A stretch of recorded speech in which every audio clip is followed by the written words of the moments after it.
Et justement, le suivi et l'encadrement des PME étaient au centre de la rencontre tenue hier, quelques heures plus tôt à la primature. Emmanuel Isso Zengondé a reçu le ministre de la promotion des petites et moyennes entreprises chargé de l'entrepreneuriat national, bien dit Maranga Moussavou, et une délégation d'une société française. Le compte-rendu de Bertheline Dengon. Une importante délégation de la société BIP France, conduite par le ministre de la Promotion des petites et moyennes entreprises au cabinet du Premier ministre, chef du gouvernement, Emmanuel Isso Zengondé.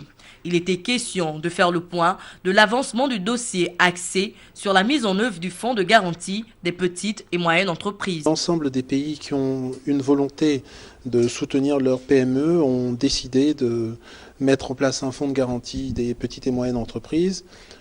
C'est une démarche qui constitue le premier pas, mais le pas principal, le pas le plus essentiel dans le soutien aux PME, parce que s'il crée un effet levier, il nécessite un investissement au départ, mais cet investissement génère énormément de retours sur investissement, puisqu'il participe à créer réellement cette prospérité partagée à l'ensemble du tissu économique. Et pour la bonne marche de cette volonté, la Banque publique d'investissement française se charge de soutenir les petites et moyennes entreprises en appui des politiques publiques de l'État gabonais.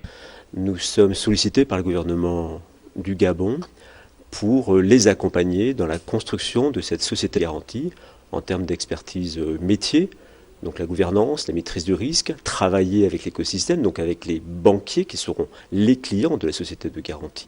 Et on sera également en partenariat avec l'African Guarantee Fund, qui a une excellente expérience dans la gestion d'un fonds de garantie. Et donc ce partenariat global offre des chances de succès et de bonne gouvernance à cette société de garantie de prêt qui est décidée par le gouvernement du Gabon. Rappelons que ce partenariat novateur avec cette société française rentre dans le cadre des actions prioritaires des 100 jours du gouvernement.